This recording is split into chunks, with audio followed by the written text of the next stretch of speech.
Bienvenue à bord de l'Odyssée intérieure, le podcast où je vous accompagne dans un voyage profond vers la connaissance de soi, la gestion des émotions et la confiance en soi. Je m'appelle Erika et je suis coach certifié Master Coach PNL et praticienne clean. Dans cet espace d'exploration, nous créons une petite bulle de douceur où nous plongerons ensemble au cœur de nos émotions, de nos peurs et de nos croyances. Alors, installez-vous confortablement et c'est parti. Bonjour et bienvenue dans ce nouvel épisode de l'Odyssée intérieure. Alors aujourd'hui, on va parler de l'effet miroir. En fait, c'est comment comprendre ce que les autres nous renvoient. Tu te demandes peut-être pourquoi certaines personnes te font réagir plus fortement que d'autres. En fait, c'est ce qu'on appelle l'effet miroir et c'est hyper puissant. Enfin, moi, ça m'a vraiment aidé à comprendre ça et la carte. En fait, l'idée que la carte n'est pas le territoire, ça c'est en PNL. C'est deux choses qui m'ont appris à ne plus juger et à comprendre pourquoi je ressentais des choses quand je n'aimais pas quelqu'un, pourquoi je ne l'aimais pas, enfin qu'est-ce que je n'aimais pas exactement. En fait, c'est pas la personne, c'est ce qu'elle nous renvoie.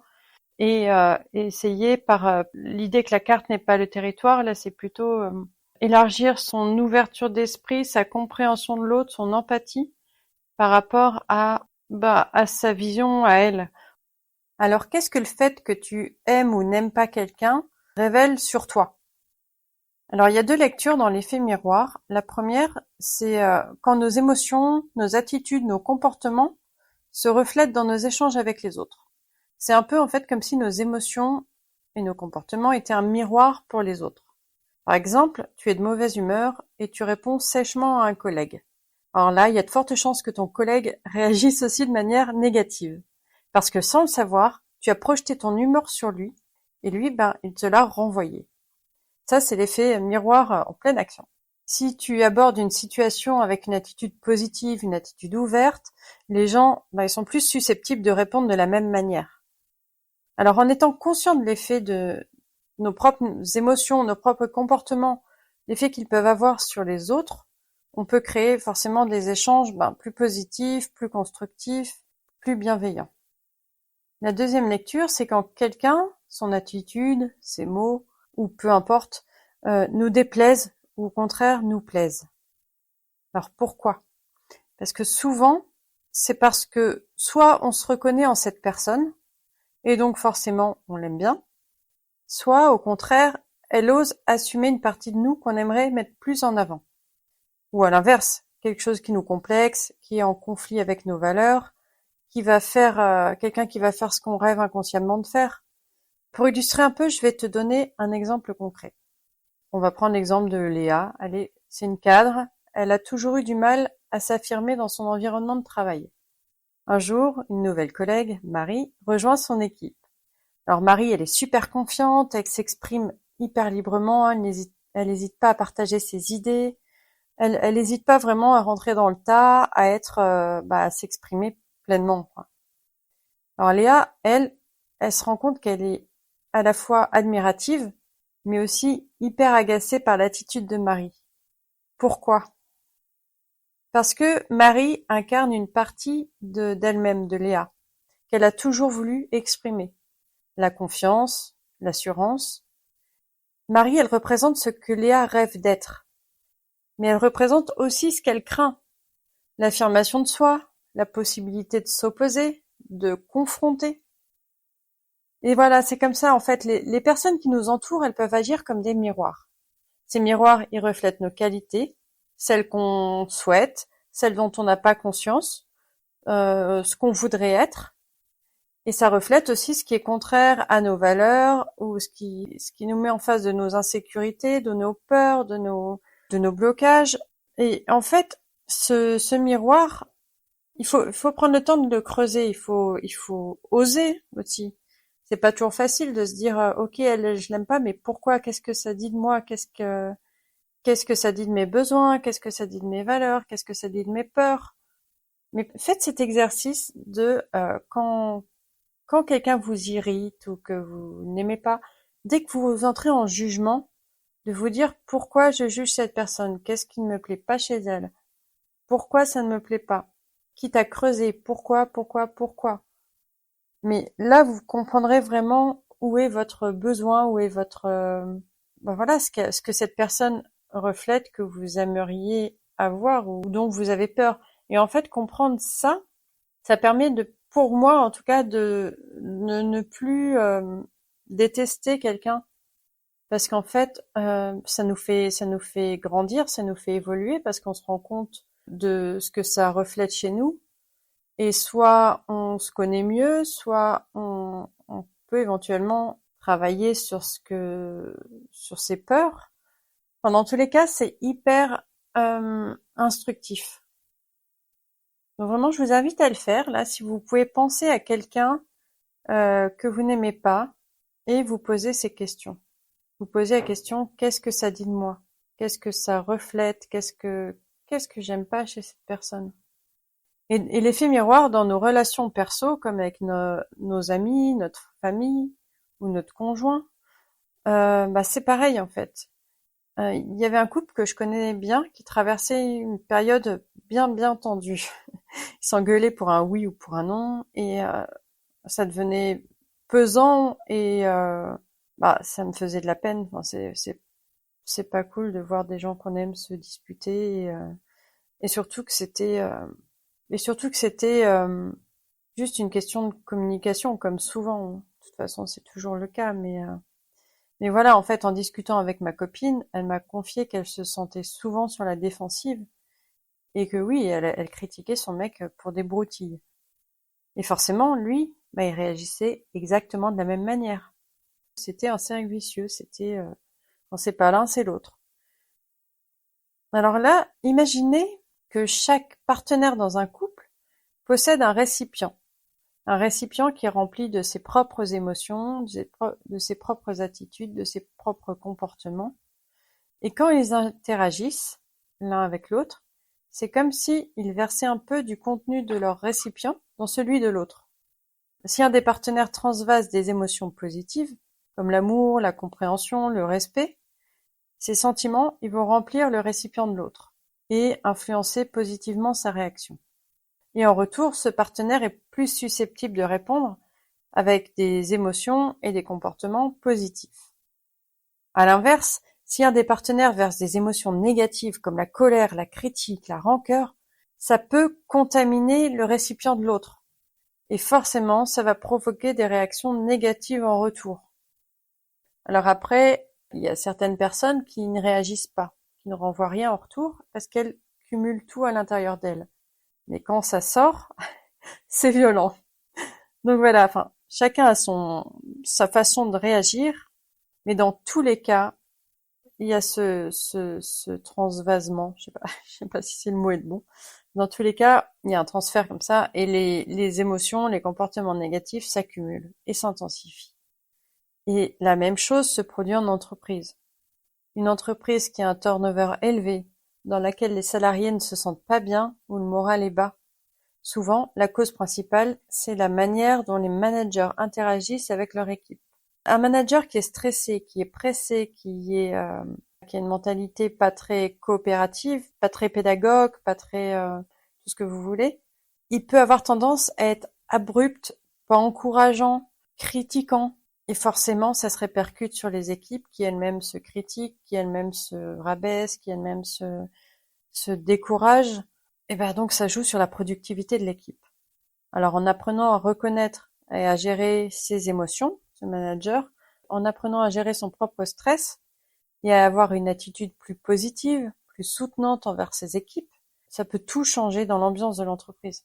Le moral qui s'améliore et donc la productivité aussi. Alors comment maîtriser cet effet miroir?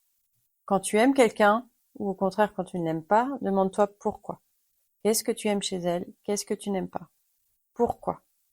Ensuite, je peux te donner un autre exercice, qui est l'exercice du miroir, justement. Donc tu te mets face à un miroir et essaye en te regardant, d'exprimer différentes émotions. Et l'idée là, c'est d'observer comment ton langage corporel et ton visage changent. Et ça peut vraiment t'aider à comprendre comment tes émotions peuvent être perçues par les autres. Je vais te donner un troisième exercice qui est de demander à des personnes de confiance de te donner un retour honnête sur la façon dont tes émotions, tes comportements les affectent. Donc demande à ton conjoint, à tes enfants, à la famille, à tes amis proches. Et tu vas voir que c'est parfois très surprenant parce que bon, déjà chacun a sa propre interprétation et puis quelquefois on pense refléter une émotion et en fait c'est perçu totalement différemment. Donc dites-moi si vous avez essayé, ce que vous en pensez, vos conclusions, ça m'intéresse. Et si vous avez des questions, pareil, je suis disponible. Alors ensuite, je vous ai parlé tout à l'heure de la carte.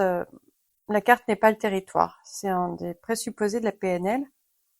Et en fait, ça part du principe que notre perception du monde, c'est une carte personnelle. C'est pas la réalité. La carte n'est pas le territoire, c'est par exemple vous visualisez une carte du monde, enfin vous avez une carte du monde devant vous. On est d'accord que quand vous touchez par exemple la France sur la carte, vous ne touchez pas la France réellement.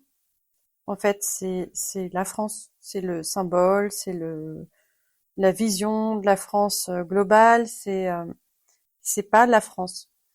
Et en fait, la carte que nous avons, chacun a une carte personnelle, d'accord.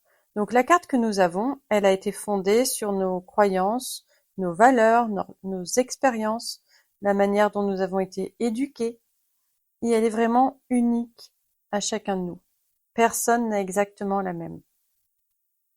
Et quand on juge quelqu'un, on utilise cette carte pour interpréter son comportement ou ses traits de caractère.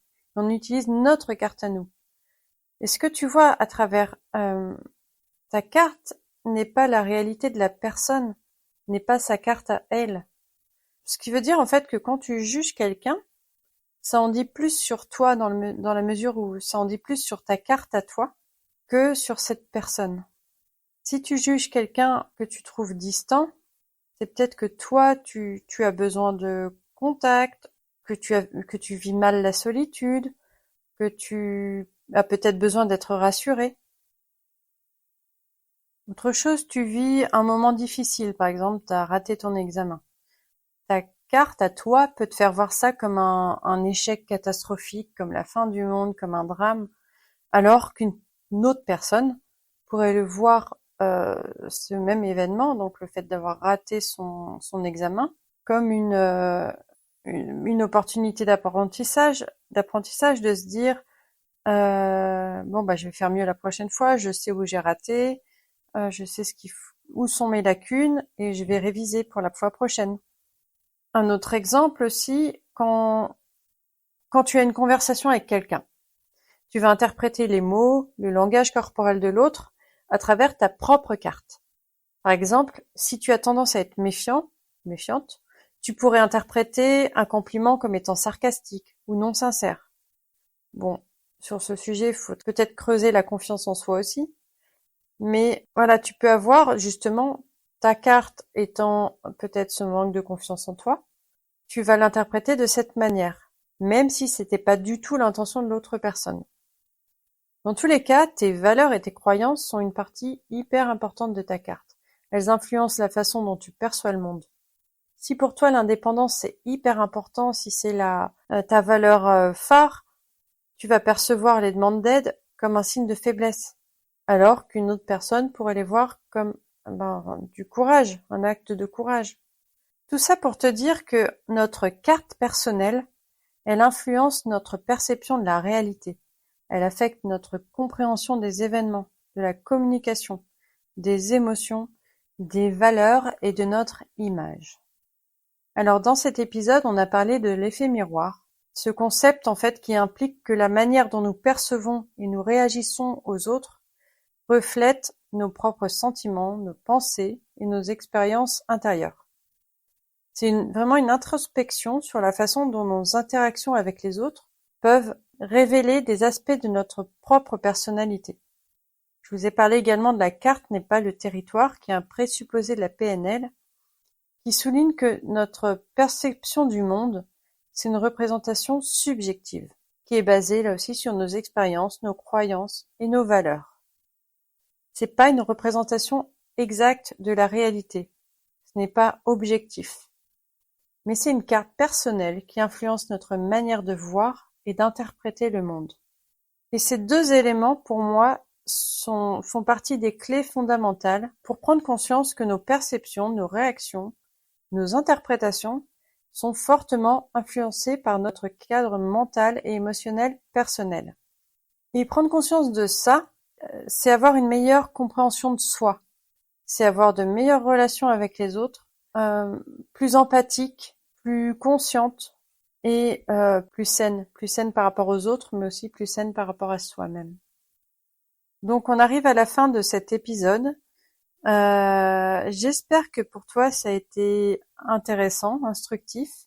N'hésite pas à me le dire vraiment sur Instagram ou en commentaire si tu peux.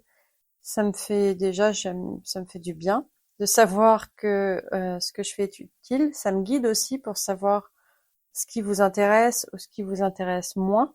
Et voilà, ça permet aussi peut-être d'échanger, de se connaître, de discuter.